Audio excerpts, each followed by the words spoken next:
Hello and welcome to VOA's Red Carpet. I'm Jackson Funganyi.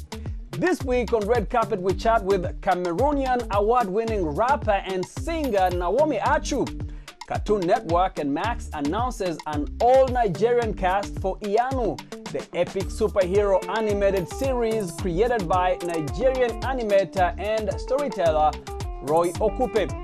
We visit Washington's National Portrait Gallery to check out an exhibition featuring one of Hollywood's greatest portrait photographers. We have those stories plus the story of the Victorian dress among the tribal Damara women in Namibia. Let's get on with the show.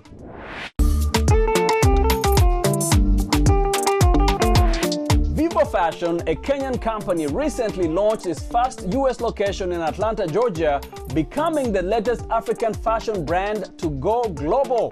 The store's inauguration was presided over by Kenyan President William Ruto on his state visit to the U.S.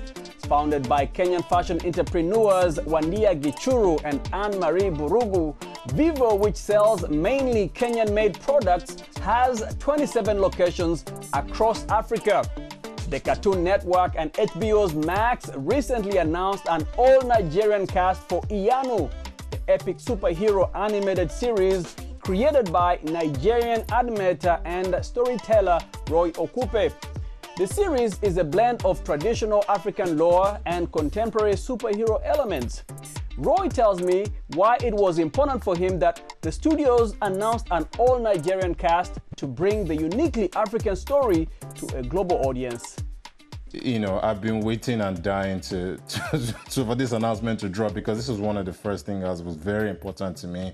In a Nigerian show, I wanted Nigerians to voice Nigerians talking like Nigerians for a global audience. Mm-hmm. So we have people like Adesua Itomi Wellington, Shafi Bello, Blossom Chukwujeko, Sarah Johnson, who plays Iyanu. We have a very, very, very, very talented group of voice actors from Nollywood that are going to blow people's minds when this show comes out.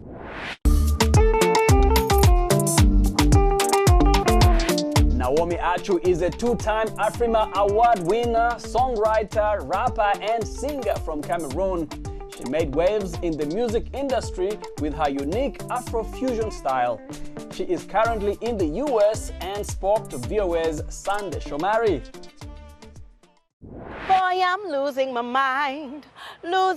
mind over you. Baby, don't waste my time.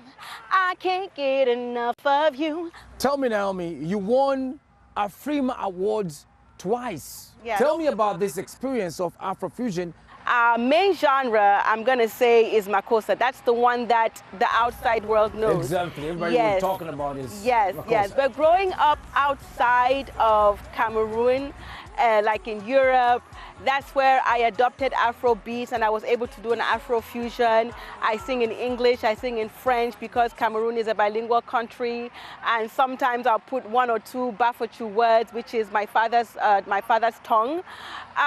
So the journey of music for me has been very colorful because I look at situations, I look at stories, I take experiences and I just pen them down and turn them into music.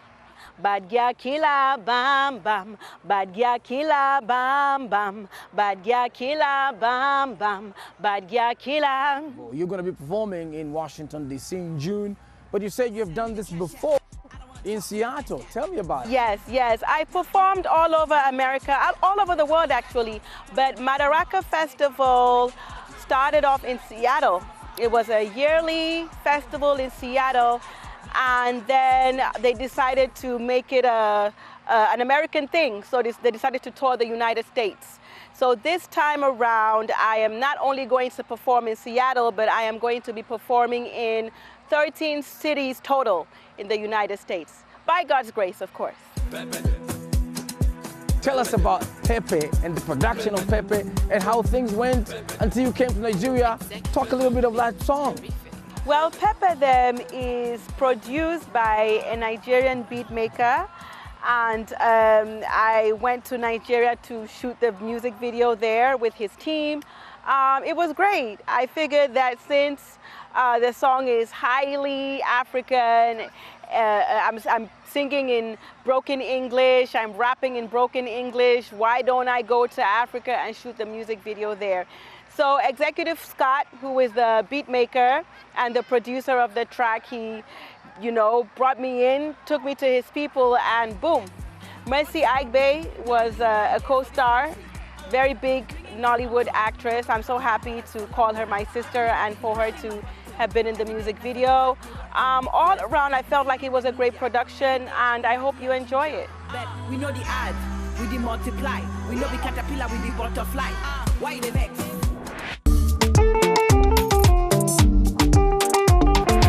He captured the most famous faces in the 1930s and early 40s cinema: Gabo, Crawford, Bogart, and Gable. Now the work of George Harrell, one of Hollywood's greatest portrait photographers, is on display at Washington's National Portrait Gallery. For VOA News, Christina Casiado-Smith has the story. They were the A-list celebrities of their time, and behind the camera that captured these stars was George Harrell. With his elegant, dramatically lit portraits, the photographer made a name for himself in the 1930s and early 40s Hollywood, its golden age. Harrell's work is on display through January 5 at Washington's National Portrait Gallery.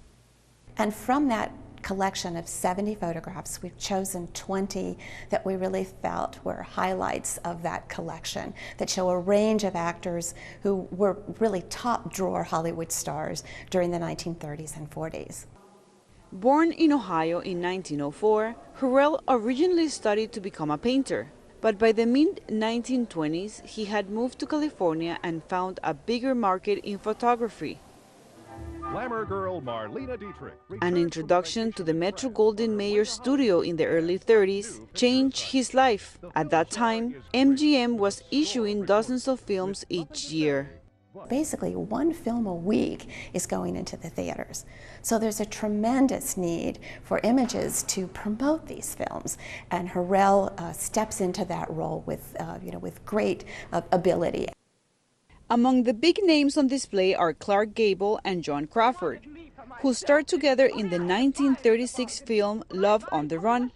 Marlena Dietrich, who Harrell said used to take a full-length mirror to photo sessions so she could see exactly how she looked, and John Barrymore, a star from a high-profile family of American actors.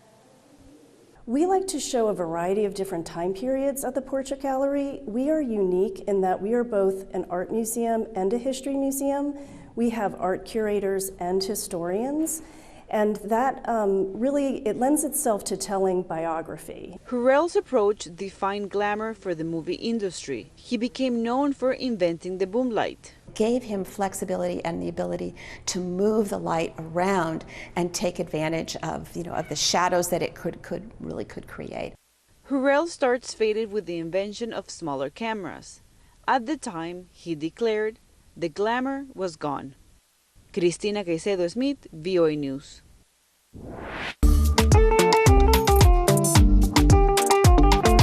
Victorian dress was forcibly imposed on Namibia's indigenous Nakwe women by German colonizers in the late 1800s.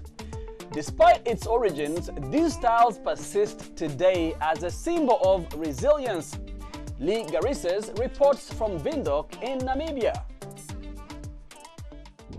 This one is Elle, this one is Letitia.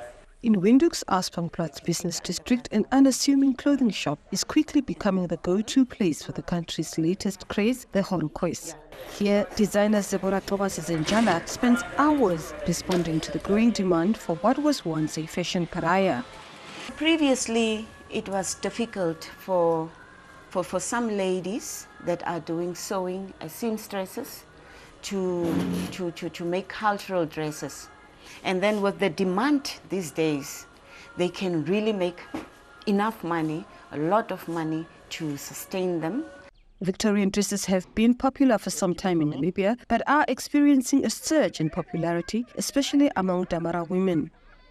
Fashion designer Lerato Kabeses is here for a fitting of her first request and says it's a way for Nuko women to express themselves. I'm quite excited for the era that we're in as a young Damara lady and as an emerging fashion designer for our Ngukwe ladies. To some women here, the dress has a strong sense of history. Speaking at the launch of the Nisa Nlukwiti Horoquest Cultural Market, human rights activist and independent presidential candidate Rosa Namises says this is a way for Namibian women to reconnect with their past. What we want to do as people and custodians of our culture, we want to reclaim it. The Horoquest dress looks back to the European dress styles that were imposed upon Damara women during the 31-year German occupation of the country that ended in 1915.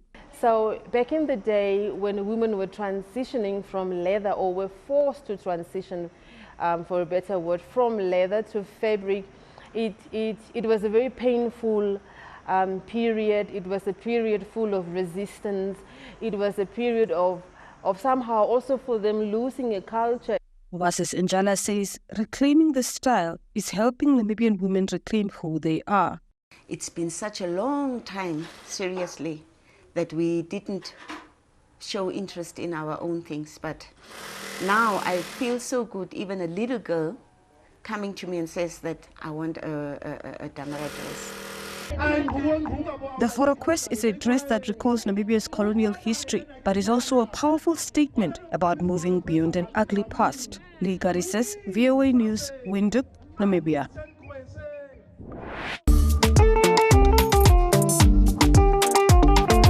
Chinese investments are increasingly finding a foothold in Africa, particularly in the vibrant entertainment industry. VOA's Kali Abdu explores how this funding is restructuring African music, film, and digital content creation. In an era where digital transformation is paramount, streaming services play a pivotal role in the global dissemination of African music and arts. But as these platforms grow, so does the influence of international investments, particularly from China. Boomplay, a leader in Africa's digital music services, illustrates the transformative impact of streaming platforms. With over 75 million users, Boomplay facilitates unprecedented worldwide access to African music. Natasha Stambouli, an executive of Boomplay, offers her insights on this digital revolution. I think with the rise of the internet, and we all are aware now the whole world is going digitally. So this has helped with the streaming services. It has helped to cross borders. You know, now the artists that probably back then used to have to sell copies, like physical copies, now you can sell it in a click and it's sold, and you can see your royalties real time. Examining the broader ramifications of foreign investments, we see how Chinese strategies are interwoven with the evolution of Africa's entertainment sectors.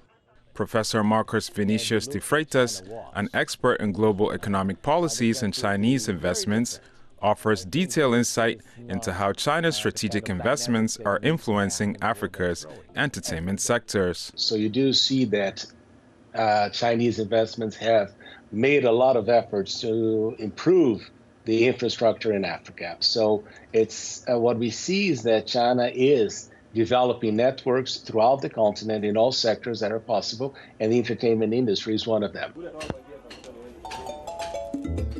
As Chinese investments continue to pour into the African entertainment sector, balancing beneficial growth with the preservation of African creativity poses a complex challenge. The future of this relationship is set to significantly influence the cultural and economic outlook of the continent. Kali Abdu, VOA News, Washington.